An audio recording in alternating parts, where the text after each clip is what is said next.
You go to the cabinet, the president who opens with prayers. He prosecutes almost every paper. And then he closes with prayers. Ministers are to say, yes, sir.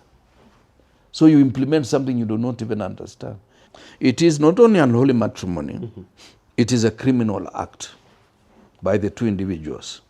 Criminal? One who was said to be a mukanga and the other one who was said to be a thief. So when the mukanga meet at the crossroads with a thief, you don't know what's likely to happen.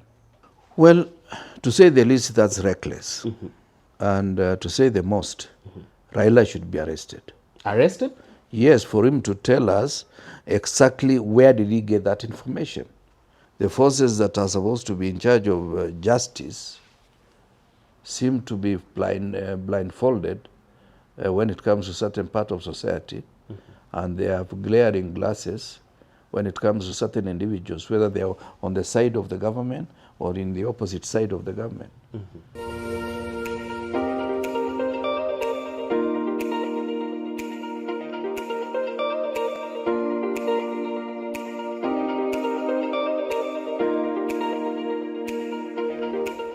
And you're just in time for your weekly dose of political and governance analysis here on Richard Mwenja Exclusive.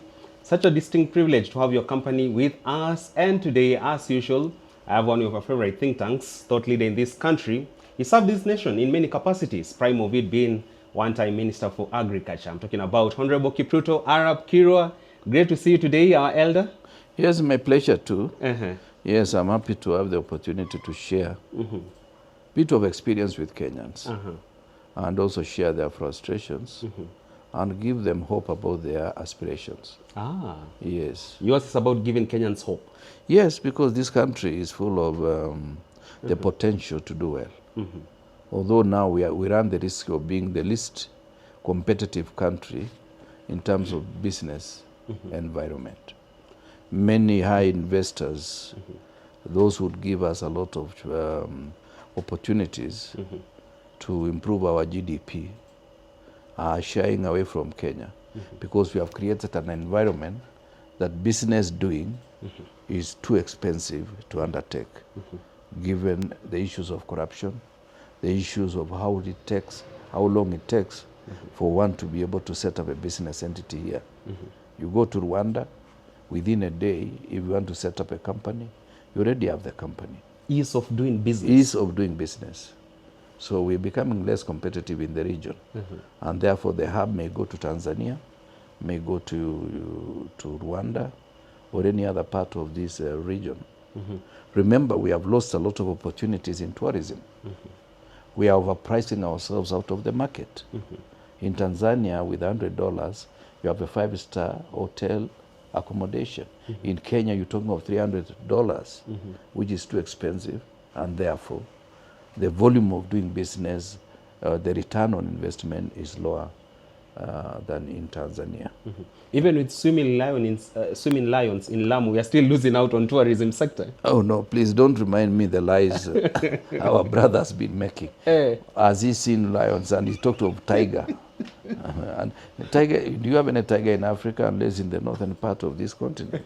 So you're yet to see the swimming lions as Arap Kirwa? No, I've not seen. I've been to Lamu many times. I was in Lamu 1991 as a member of Public Accounts Committee. I never saw any lion swimming, unless some people have different imagination. You are talking about Kenya losing it out on the business perspective. Yes. But let's look at it from also the diplomatic outlook, whether we are also losing out on that particular front. Look, as we are speaking today, we have the King of Netherlands in town, Queen Alexander and Queen Maxima. King of Lesotho, Leslie III, is in town. When it comes to Kenya trying to regain its diplomatic outlook and actually putting it in the right frame, do you think we are making the right strides from our diplomatic standpoint? Well, it's a good attempt, and we would want to applaud the government and the president for that particular reason. But at times, inviting visitors and your children are not well behaved is inviting a lot of trouble to yourself. We need to improve the character and the content of the information that we churn out to the diplomatic community. Because you see, the principle of diplomacy, the first principle of diplomacy is it is in your interest for you to engage with another country. And therefore, when you are engaging with other countries, ask yourself, what is the interest? What are the cardinal principles that we need to engage in for purposes of projecting good image of Kenya abroad? You do not do the goof that we did the other day by embracing RSF? what do you call RSF? The rebel group from Yeah, Sudan. the rebel group from South Sudan. RSF, yeah. Yeah, people who are known to have committed genocide in their own country. We don't do what we did the other day about getting an ambassador to Hargeisa instead of getting one ambassador to Somalia. That is something that is very sensitive to the Somali nation and to some Somali people in the world. They believe Somalia is one, whether it is the former British colony or Italian colony, it is one country, because in 1960, one country was supposed to get independence a week earlier, but they waited for each other for purposes of unifying the nation. They may have had their own problems, but they still believe they are one country. We cannot do the things that we did by declaring Israel in favor of Hamas, against the Hamas. We cannot do what we did by embracing Morocco and condemning the Sahrawi Republic. We cannot do the things that we did the other day by bringing these, the M23 from Eastern Congo and accepting them as part of a team that we need to deal with. Those are what we call diplomatic goofs that the government has made in the last 2.5 years or so. This is therefore calls upon the leadership of this country to understand that by the time you invite visitors, let your children be well dressed, let your children have the best manners. Otherwise, your visitors will never come back again. Yeah, that's the problem. So your children have to be on their best behavior, Their naturally best so. behavior all the time, so that when we arrive, they don't jump on our clothes and they have just stepped on some matope outside the house. You've served this nation in many capacities. At one point, as Kenya's part of Kenya's diplomatic envoy to Somalia. Yes. And Waziri, I want to understand, you talking about all these diplomatic goofs that we are making as a country, and many are questioning, is it that we are having a shortage of capable, talented, and well-educated diplomats to be doing things the right way instead of our president taking the shame out there? They say advice is as good as the recipient. You can have the best advisors, but if the recipient is not willing to listen to the advice, that advice is dead on arrival. I know our good lady Monica Juma can easily be the best advisor on issues of foreign affairs. But of course they gave her the docket of security. While I know she's a well-trained diplomat, having done, I think, her master's at the University of Nairobi. And also she has worked both abroad and locally as a diplomat. And she has been able to engage at the position of PS and at the position of CS. So this is somebody that has the totality of advice that can be given to any head of state. Whether they are using advice, I do not know. But you take concern with dishing out ambassadorial positions to political rejects. Look, I vie for an MP position, I fail, I'm posted as an ambassador of Kenya to Brazil or some other region. Is that the starting point of our mess in the diplomatic zone? Well, diplomatic regime should have a mix of both.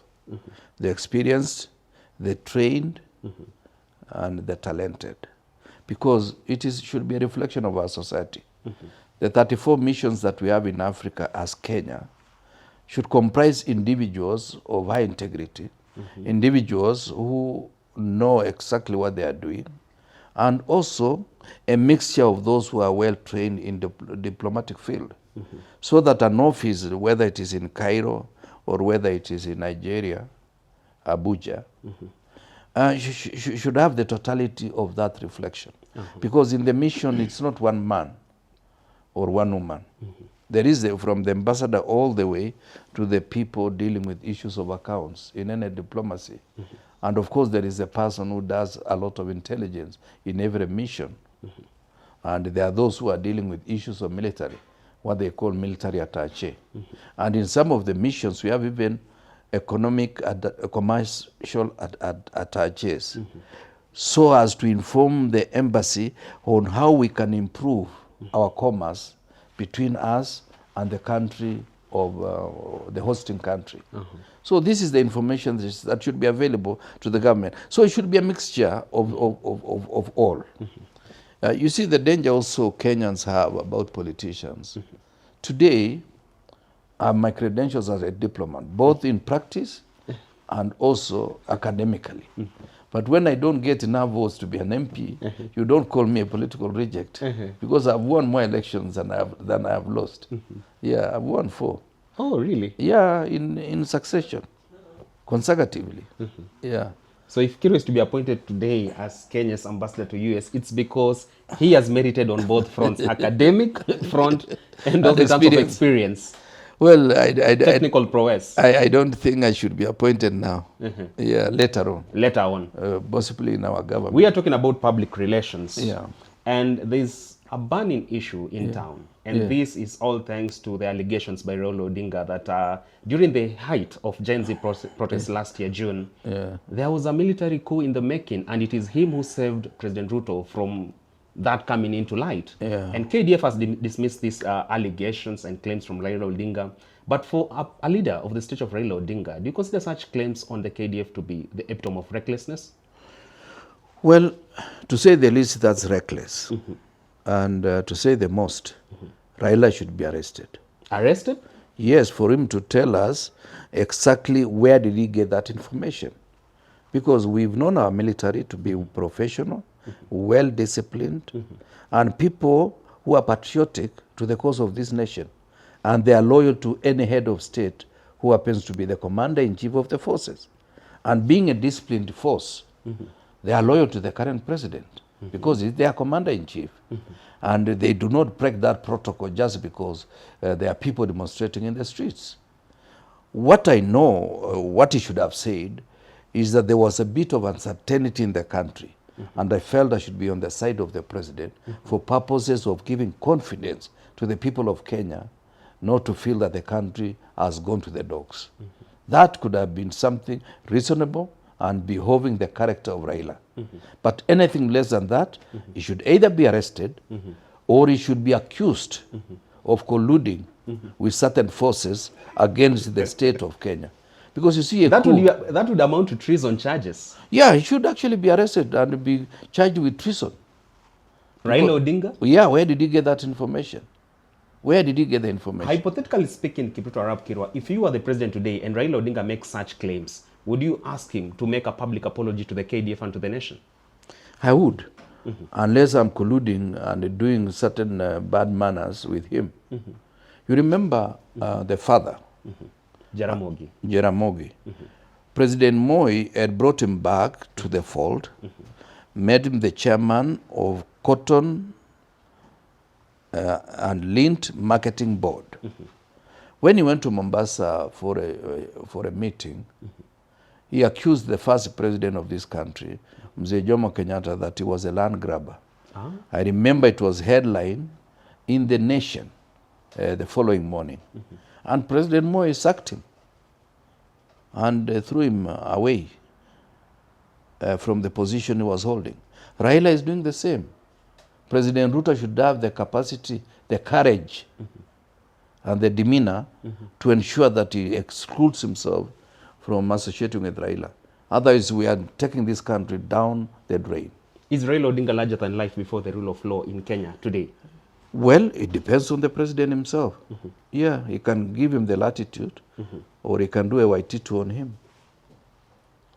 He can do a Waititu on him? Yeah, because you see, I've realized the forces that are supposed to be in charge of justice seem to be blindfolded when it comes to certain part of society, and they have glaring glasses when it comes to certain individuals, whether they are on the side of the government or in the opposite side of the government.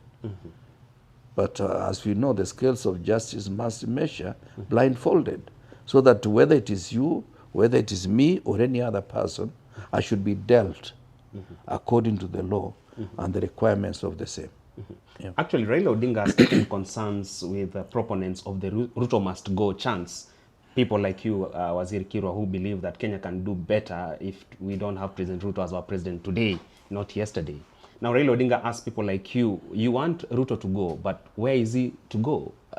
Ruto must go. Go where? That is the question. Had you foreseen this coming from Raila Odinga? Because he made these remarks just a few days ago. Well, I've said before, Raila has been a very lucky individual in Kenya. Raila has never stayed on one side of the equation for more than 5 years. Even when he was in government, he ran away in 2005 to join the Orange Democratic Movement that became a party eventually. And the other instances since 92, he has been in the opposition half the period and in government for the rest. The only time I've said before, and it is good to clarify this, is only 2013, 2017 that he stayed the full period in the opposition. So for the last 30 years, he's been in active politics. Raila has not kept the rule that if you lose an election, you stay on one side. When you win an election, you take care of the welfare of the entire country. He does not believe in that principle. I suspect that Raila is not a Democrat of any shade. Not of any shade? Of any shade. He does not represent what we call democratic forces. Even after consultations before he arrived at the MOU Which between UDM consultations? and ODM? The same, countrywide consultations? the last place that he had done those consultations was in Kisii County. And you realize when he went back there, people walked out of him en masse. Then he blamed on a young man called Kibagendi and Senator Richard Onyonka. How can somebody sponsor a whole stadium to walk out of an old man who happens to be a member of or a leader of his own party? Nothing can be said, can be further from the truth. The president and Raila Odinga are now on a popularization tour of the pact between UDA and ODM. And they are trying to create awareness about their 10-point MOU that they believe is going to bring forth the Kenyan dream. But if you look at this arrangement of today between Raila Odinga and President Ruto, would you then say that probably this is the sum total of political bad manners we are witnessing as a country in the face of democracy and governance? Well, well put, you've said it. It is political bad manners because most of the issues raised, I think about 8 of them, are the issues that are enshrined in the current constitution. When it comes to inclusivity, do we need to do any other MOU or we just implement what the constitution does provide? When it becomes of regional balance, when it becomes to all those issues they raised, about 8 of them. A first-year student of law reading the constitution, or even a layman like you and I, can almost realize that whatever they are talking about is something that the constitution does provide. They were only doing it for semantics, but the main issue is they want to be together. And perhaps they want to dine together. Would you render this pact an unholy matrimony? It is not only unholy matrimony, it is a criminal act by the 2 individuals. Criminal? One who was said to be a mukanga and the other one who was said to be a thief. So when the mukanga meet at the crossroads with a thief, you don't know what's likely to happen. And do you foresee this muganga and this thief meeting their Damascus moment anytime soon before the 2027 elections and saying we're going to put the interests of Kenyans first before our own interests? They say you cannot teach old dogs new tricks. These are 2 old dogs. One, if he has been a muganga for the longest with a bit of kitendawili, and the other one, if he has been a thief, because they used to call each other those names, that this one is a thief. You see, the lie actually came out later on after President Ruto took over the reins of power. Otherwise, the issue of a thief, people knew him that he's been doing that for the longest time possible. And the other one, it is Ruto was calling Raila Muganga. So the Muganga and the thief, they are met at the roundabout near Kenya Science, and they are playing some tricks. One is stealing from pedestrians, and the other one are doing the Mazinga Umbwe. So Kenyans must be on high alert. They should be worried. When Muganga and the thief meet, it's likely to cause a lot of political disaster. So how can they tame this Muganga and thief? What's that stone they can use to slay this giant? Well, I'm happy they are on one corner. We'll just do one wash and we'll clear them out of town. In August 2027? August 2027. It will be impossible for them to do any campaign in Kenya. But by 2027 at the beginning. They will be going to the pockets they know, or they carry almost 10 lorries of people to make sure that they create crowds on their way. Otherwise, they are nowhere. They are going home. So not even nationalizing refugees in Kenya, domiciled in the Northern Frontier District, is going to give them a head start that they'll say, it is President Ruto who nationalized us as Kenyans. There's need for us to vote for him because he wishes the best for us. Then you see this issue of nationalizing or allowing no vetting for people from other countries is something that should be done within the Constitution. This law was passed, I think, in 1948. I can't remember the exact date. Even a county like mine, which borders Uganda, you cannot just get an ID without you going through the due process of ensuring that you are not somebody from the other country. And if you must be accepted as a Kenyan from Somalia, let them go through the normal process. We are not saying we don't want people. In fact, these boundaries in Africa, I'm one of those students of international politics who believe that Africa should be one country. A united front? Yes, one country with one military force, one currency, and no borders. And you being over-ambitious? No, I'm not being ambitious. It will happen. It may happen when I'm dead and buried. But you see that dream coming to force someday? It should come to force unless we are dealing with very small economies. You know, Gauteng province in South Africa is bigger economy than the economy of Kenya. It's South Africa. Do you know when you put about 5 countries, it's 50% of GDP of Africa. When you put Nigeria, Ethiopia, South Africa, Egypt, and I think Algeria. The rest of the economy of Africa is 50% of that. Only 5 countries in Africa form 50% of our GDP. So we are dealing with small entities. It is like we are dealing with a county and we are calling it a country. We should allow the talent in Kenya to go to Uganda, to go to Tanzania, to go all the way to DRC, and we make it friendly for people to move around. We cannot be training people and we keep them within the boundaries of Kenya, or we export them to Dubai or Middle East where they are going to suffer, when we have a lot of potential in Africa. Yeah. Aren't you afraid that probably, Kipchumba Arap Kiru, you're one of those people who have too much ambition for Kenya, and probably it's going to kill you? Too much ambition kills someone. No. I believe this country has a huge potential. Why am I saying? In human resource, you know, we are either the top of the second most competitive country in terms of the human resource we have trained. In Africa? In Africa. In technology, we are ahead of many countries in Africa.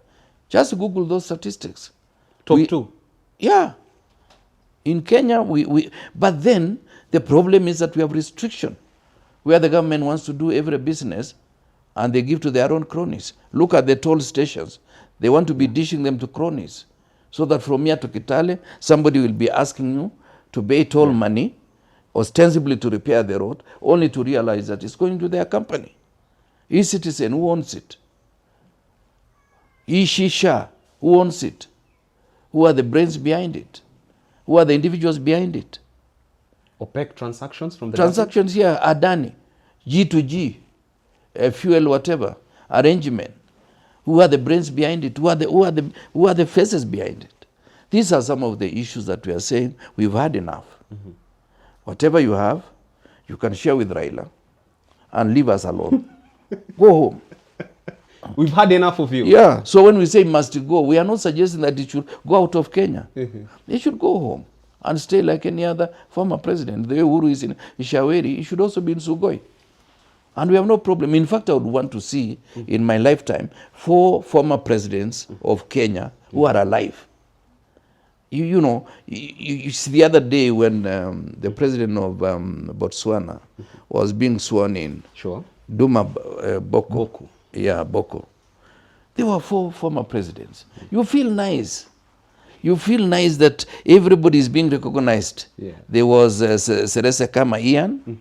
There was Masese, the guy who lost to Boko. There was also, I think, Kwed Masire. And you feel nice that every president is given the recognition. When this funny guy called Trump was being sworn in America, there were 4 former presidents. There was President Clinton, President Bush, President Obama, and Joe Biden. You feel nice. And in full decorum and honor. Yeah, and they are given their own position. Here in Kenya, a former president is treated like a thief. A threat to the country. A threat to the country. You go and slaughter his goats or they sheep. Yeah. And some of them ran out of breath. You know, many of them were not killed, actually.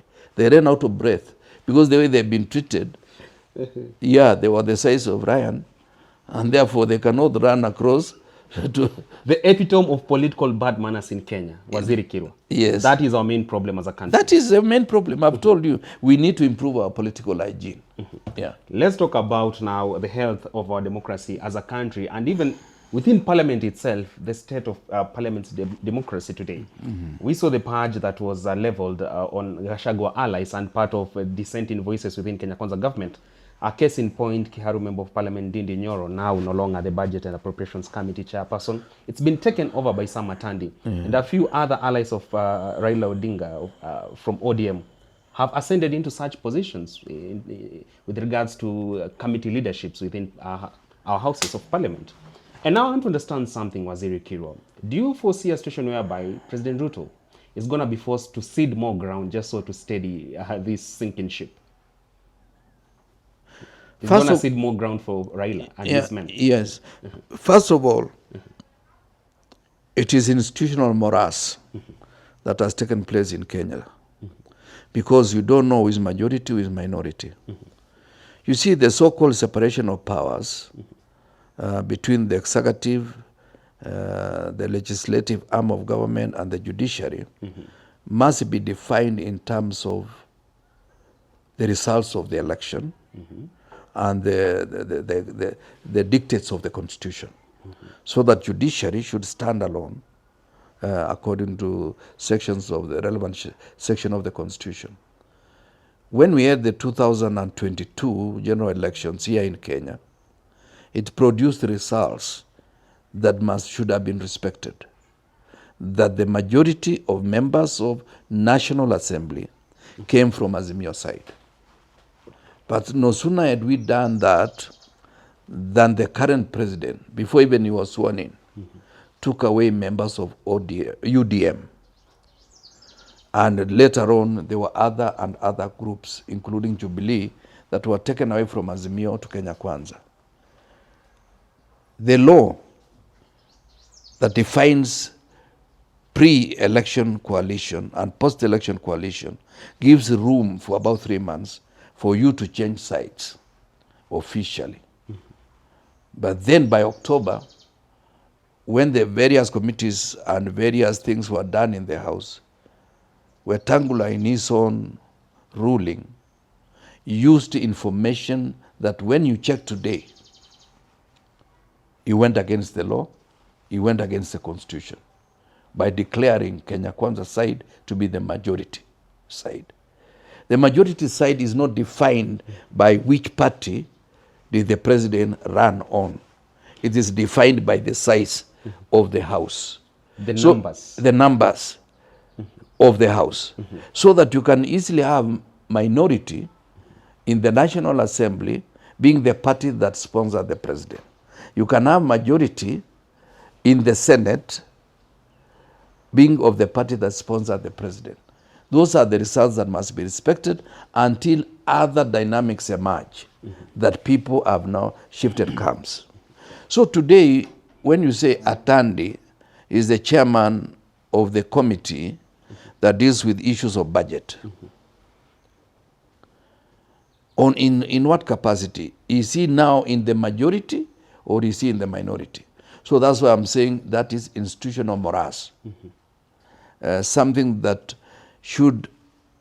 we should go back and ask ourselves, how do we respect the institutions for purposes of attaining some semblance of order in our country? I'm not worried about the current regime. I'm worried about young people will feel this is the way of doing things. That you get majority on one side and minority on the other side, then you swap them because of the miscalculation or emasculation of the institutions by the president. So I feel what they are doing is something that we must ask ourselves, is this the way we want to go on? The answer is no. So Ndindi Nyoro, yes, he has been evicted just because he happens either to support Rigathi Gachagua or to be indifferent about the altercations between the president and his former deputy. And that should not be the case. It should be the case of, even in our one-party system, members of the committee were responsible for electing the chair and the vice chair of the committee in question. And it was known, a member of government at that time, because there was the government, later on, of course, there was the opposition. Public Accounts Committee and Public Investment Committee were reserved for members of the opposition immediately after multi-party. But as it stands today, Waziri, you've been a long-serving member of parliament in this country. Would you take cue from Rigathi Gachagua and probably render our parliament a theatre of the absurd if the state of the parliament today is anything to go by?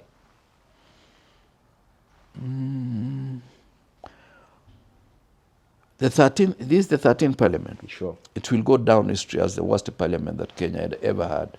The worst? The worst. So remember, if President Ruto is to get another term in office, this parliament and the next parliament would be the worst in Kenya's history. And even judiciary will be emasculated totally, because Ruto does not believe in institutions. I've told you that before. He does not believe in institutions. Even the so-called executive, which is the head of, he does not give them time to function. Remember, I've told you, even during Kibaki's time, appointment of a chairman of a parastatal was reserved for the president, except for 1 or 2 in my ministry. But even what was reserved for the president will tell you, give me 2 names. Then he will pick one. He will choose upon your recommendation. Upon your recommendation. So effectively, you are running your own ministry. Today, even a member of a director of a board, call it a National Irrigation Authority, which used to be a National Irrigation Board. A mayor board member? Is appointed by the president. Even the minister in charge of irrigation may not be aware. You know, they cannot tell you the truth. Otherwise, I know many of them are people that we have worked with. When you meet them in private, they say, we see the list in the morning. So if today Richard Mwenja is to be appointed board member KRA, chances are high I'll only be appointed upon the blessing of the president. Of the president. Otherwise, no. That is latter-day dictatorship. Well, we've been telling you, we have a dictator in town. And you don't believe until you see it. I am afraid, as a Kenyan, because you're talking about we are going into a future whereby our independent arms of government are going to be emasculated and compromised. You've talked about the judiciary in Kenya. We're at a time whereby Nelson Harvey, Ahmed Nasir, and a few others, there's a bloc that is out here petitioning for the removal of judges of the Supreme Court of Kenya. They believe they're not accountable enough, they're not transparent enough when it comes to judiciary matters.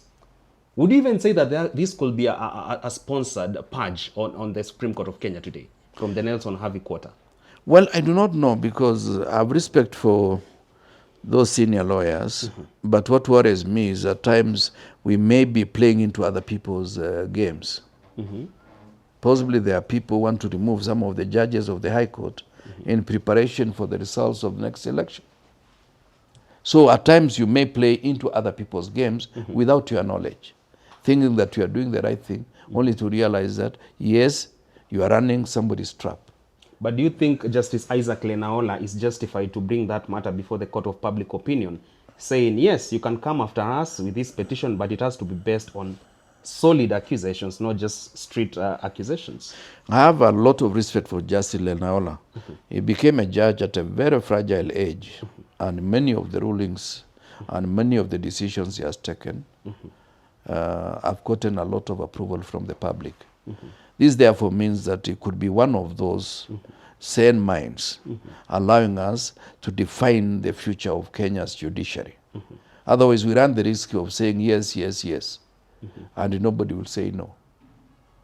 Because even, as I've told you, Richard, you go to the cabinet, the president who opens with prayers. He prosecutes almost every paper. And then he closes with prayers. Ministers are to say, yes, sir. So you implement something you do not even understand. You know when you prosecute a paper, and that's why in school. A minister being remote controlled? Yeah. Micromanagement. You know, that's the best. You know, micromanagement means you don't allow anybody to think. You are thinking on their behalf, and therefore, because you are not superhuman, you are likely to make mistakes. That's why this government has been making mistakes, because they don't use the potential professionals, the capacity of professionals within it. But higher education, Waziri, is supposed to open up someone into rational thinking. We're talking about our PhD holding president. Is that a mockery now to education if he's going to micromanage his own cabinet? Well, there are things you cannot change. Not even with a PhD? PhD or no PhD, there are things you cannot change. You cannot plant maize and you expect to harvest beans. Bring it home. That is what we call the content of the current leader of the country. PhD in which field? Do you know which field? Zoology, botany. Well, I don't know. He did somewhere in Cherangani. I don't know whether it was about degradation or land degradation by a certain antelope. Does that confer anything to leadership? Has he done any basic courses in leadership and management? So industrial psychology, things like that? Does he have a feeling of that? But Kenya School of Government is there to offer such knowledge to public servants, state officers. When was he a public servant? Even as the DP, such training for state officers. William left university, went into business, starting with YK92. He was in charge of certain programs, including selling and buying of T-shirts. He has not had time. He has been very busy dealing with the issues of chicken. So at times we give him a lot of latitude, only to realize that he has not been well heeled in terms of institutional capacity building. Let's circle back and talk about the popularization tour they are on now with Raila Odinga to further endear this pact to the masses. And this, for much as it's been profiled as development tour, do you think this popularization attempt of the MOU between UDA and ODM is dead on arrival? No, I think William Ruto is planning to defect to ODM. Reincarnation of Pentagon? Yes, 2007. He is planning to defect to ODM, run as a candidate. We'll have a captive constituency in ODM, people who believe they are in ODM. And he has nothing to lose because UDA, half of it is dead. So you'll take a half that is still alive with him to ODM. So these issues are just gimmicks. You are rendering many quarters to be dead. Azimio, dead. Now you're saying UDA is dead. He is dead. What other is dead? And many other things, even the ideas that they propagated about bottom-up, they were dead on arrival. They never thought about it, strictly speaking. There's a plan to build a new airport in Kenya, but the government says we're going to borrow against the balance sheet of Kenya Airports Authority, so the taxpayers don't need to be worried. Do you also consider that new airport is going to be dead on arrival? Or if not, it's going to be rendered another Adani scam? But then Kenya Airports Authority, if it is against the revenue, that is the taxpayers' money. We want, if somebody is coming with private investment in Kenya, he should also source for the resources. Because if he's building a new airport, he is going to do what we call BOT, build, operate, and transfer. Why doesn't he look for his own resources or her resources? We should not be getting into these gimmicks. You know, this is another deal. Another deal? Another deal. Whether it's Adani... You oppose the Adani PPP. Now Kenya Airports Authority says it's going to go back to its own revenue shelf and build another airport for Why Kenyans. doesn't it build as Kenya Airports Authority and own it? Ethiopian Airline has another airline somewhere in around Togo that is subsidiary to it. Ethiopian Airline, despite all the problems that they have had, is still a running concern for the last 65 years since it was started. Kenya Airways, which got a lot of investment from East Africa Airways, And therefore, we took a large proportion of the money that belonged to East Africa, because East African Airways was domiciled here. We are not able to run because of the issues of corruption. You know, if we were to make corruption a crime, that you can go to jail regardless of who you are, we have enough revenue to collect and build a new airport. Many state officers will now be in jail, Shimolatewa somewhere, all thanks to Or corruption. somewhere in between. Instead of And the government will have enough money. It won't need to borrow externally. Yeah, we'll have enough money. We'll have enough money to deal with most of these issues. If 1/3 of the money we are stealing, it means if we save 1/3 of the money, we will not need to borrow any money. In the same measure, you've always said that even this new pact between Ruto and Raila is just about their self-interest and interest about stealing public money, the taxpayers of Kenyans. I want to understand, Waziri Kirwa, just how much money is enough for Kenyan politicians who is in charge of public resources? How much theft does one need? You know, money is the opposite of all the things that we consume. There is what we call, diminishing. Marginal returns? Yeah, marginal returns. When it comes to food, you will start by eating a lot. Towards the end, it will diminish. When it comes to money, the appetite is insatiable. That you can auction the interest of Kenyans every other time after you fail an election? Oh yes. Insatiable. Appetite. Appetite for money can never be managed, can never be controlled. If you get $1 billion today, you want 3 billion. And if you get 3 billion, you want 30 billion. So if President Ruto is to play a trump on us, probably lose these coming elections in 2027 and come back in 2032, he won't be coming back because he wants to fix what he never fixed. Probably now fixing where he could not steal. Is that your argument? My argument is that, yes, he may do a trump on us, but I think he has done a lot of disservice to himself. You know, they say you can lie to some people most of the time, but you cannot lie to all the people all the time. Even young people who were born the other day, they know their president lies. And when they are about to stop saying, no, he may not have lied, he brings us another lie. And every day, there is always a lie. From chapati, minting machine, to many others, you render them as lies? Well, we want to see these chapatis. There were some guys who were very imaginative. They even gave him a jacket that is made of chapati, except with the tie and the shirt. And now you won't drown anytime it floats in Nairobi. You just float on top of a chapati. That's what they said. I saw that I like the social media. You know, you are given a lot of entertainment. Yeah. But then again, you're talking about lies in this country, and many believe that even when it comes to the 2027 elections, rigging plans are underway and also long cons are underway. Let's talk about the long cons. They believe President Ruto is going to sponsor Ndindi Nyoro, Kenya Member of Parliament, to run for presidency just so to destabilize the Mount Kenya bloc and further divide that political vote bastion. Do you think this is a conversation, or rather argument, that holds water, that's going to give Ruto a head start over the other competitors in 2027?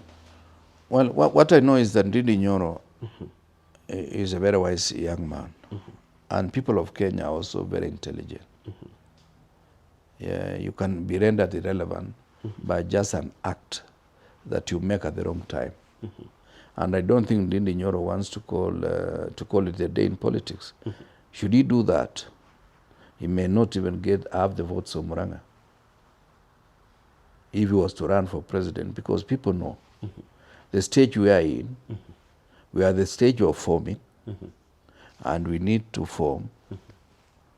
And we are spending time, and you are criticizing me that we've not declared and announced the party. It's not going to be a party, it's going to be a process where parties are involved, all individuals are involved. Ndindi Nyoro, if he wants to be president, he should be part of us, so that at the end of the day, we pick him as our presidential candidate. Part of the Azimio that you consider is dead? Not Azimio, but part of the group, what we call loyal coalition. Opposition? Oh no, loyal coalition. Loyal to the people of Kenya. Loyal coalition? Yeah, to the people of Who Kenya. are some of your friends who are already in that coalition? Many. Notable ones, maybe? Name Kalonzo, name Manyora, name Eugene Wamalwa, and name many other members. Kebaso up to now is with us. And we hope this young man from Busia will join us. How about the signpost of integrity and justice in this country, Martha Karua? She's not on your team? She is part of it. She's an integral member of the team. Integral member? Yeah, of the team. So we are there. And we want to move in that direction. So ni Sugoi na Bondo ndio miti itakatwa? Well, hatutaki hata miti ikatwe. Wataenda pumzika jina ya mti. Yeah, because I know Sugoi he has planted a number of trees. You know, he's doing well when it comes to that. William has done very well for himself. And from the other side where helicopter can land, there is some place where you can sit under a tree. In the spirit of 5 billion trees goal for Kenya? No, but that was another lie. Come on, Waziri. 5 billion in trees. Every statement from President Ruto, you see a lie? How many acres are those? Divide by 300, because normal population of trees, whether it's cypress, whether it's eucalyptus, whether it's podo, whether it is even acacia, a good population is about 300 trees in 1 acre.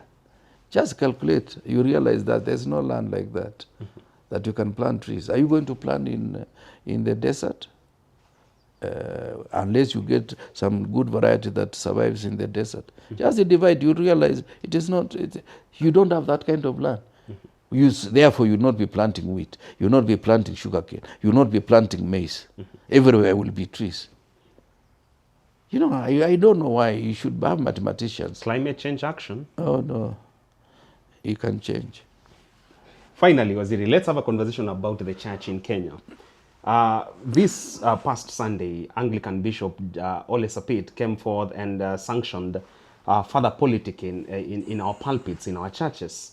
And he says going forward, politicians won't be allowed to politic on the pulpits.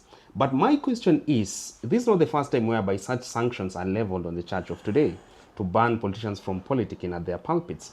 But where we've seen this on and off ban, how comes the church is finding it a Herculean task to enforce this ban in one swoop and follow up on it? Well, there are a number of things. One, we just need to re-engineer our social behavior. Re-engineer in the sense that let those of us who are not men of cloth respect the church and all faiths. And when you go there, you submit as a faithful. And therefore you submit yourself, your soul. You are not submitting yourself because for other people to see you. The best time I knew was that of President Moi. Why do you say so? He was respected by the church, but President Moi respected the church more. Barely took politics to the pulpit? He never. Never? Never. Even on AIC pulpits? His church? He could go to the church, sit on a reserved seat, not at the restaurant there, then get out of the church, but because there are many people who want to hear their president, greet them, talk to them that Sunday about things that are politically neutral. He was that disciplined? He was disciplined. You know, just go to the clips. Moi, if you wanted to say something political, he organizes a rally. Barely politicked on funerals? No, not at all. He respected, and that's something that you cannot take away from him. Moi believed in institutions.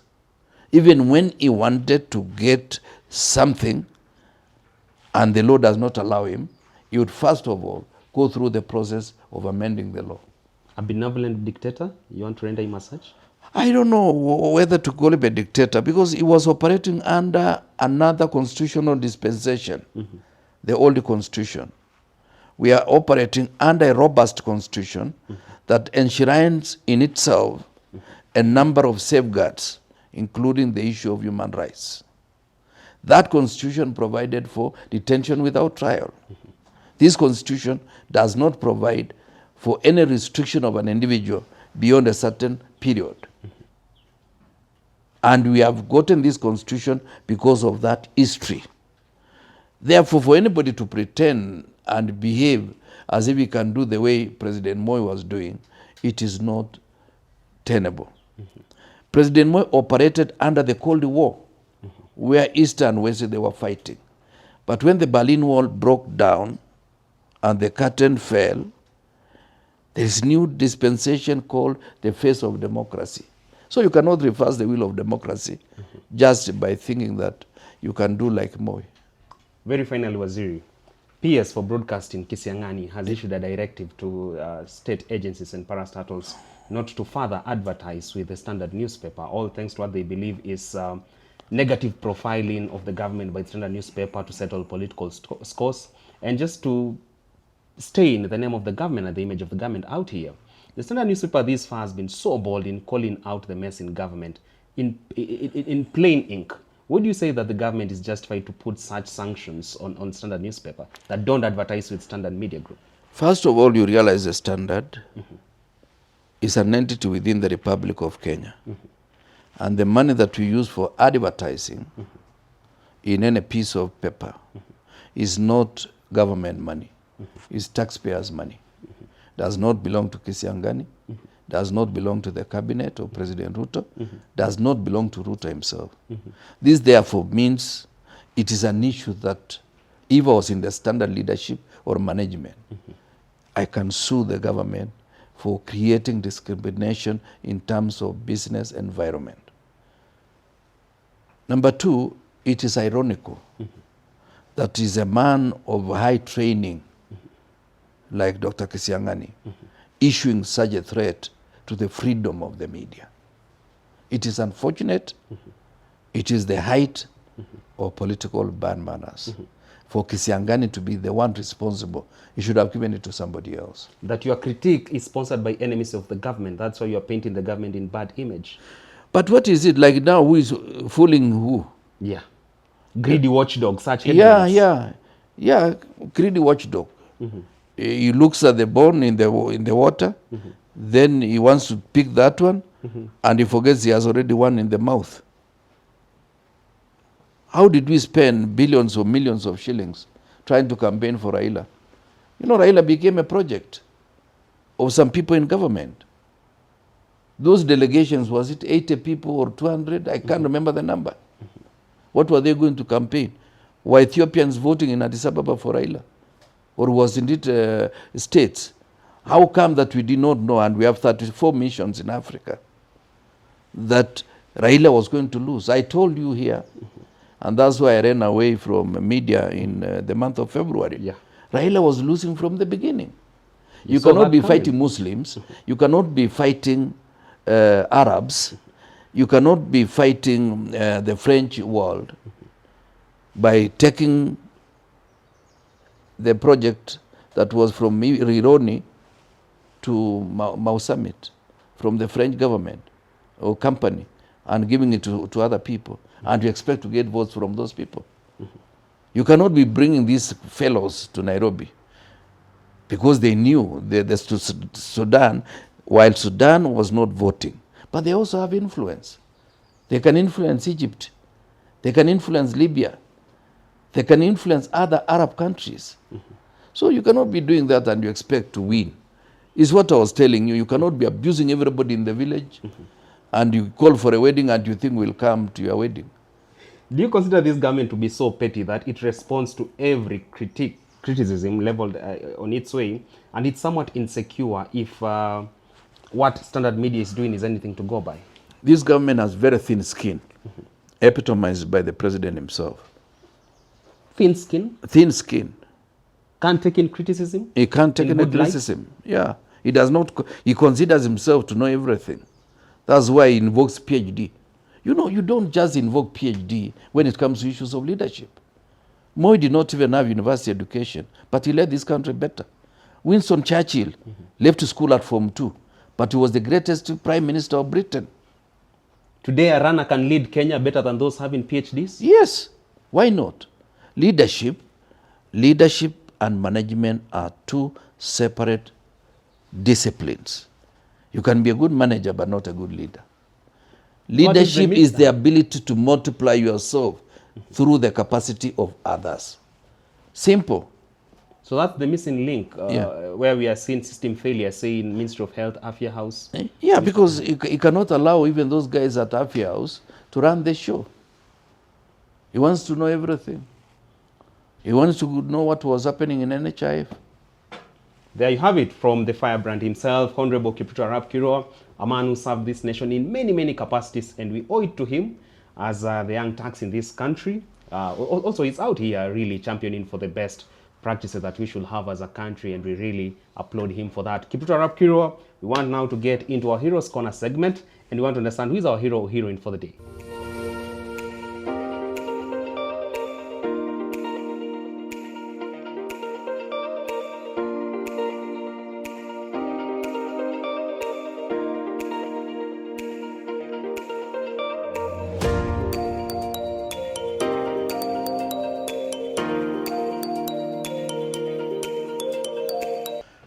This young man who was born when I was of age and is the president of one of the producers of cereals in the world. The country that produces the largest number of wheat and maize. Talking of Ukraine, perhaps? Yes, Ukraine. The president, he has a difficult name. Like if I was told to pronounce mine, Kipruto Arap Kirwa, he may try. I think Volodymyr Zelensky. A man born 1978. And he has done so much for his country. Oh, really? He has done so much to sustain that country for the last more than 4 years. Despite the war? Despite the war.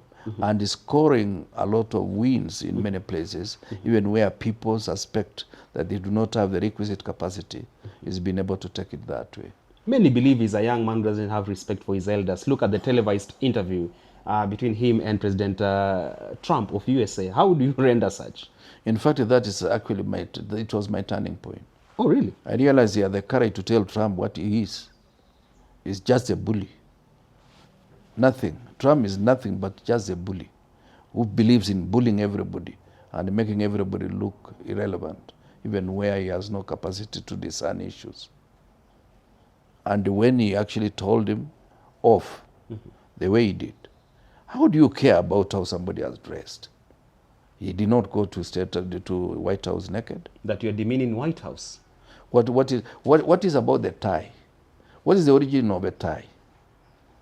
The way you are dressed, you are decently dressed. The way I'm dressed, and you say this is not Kasongo's uniform.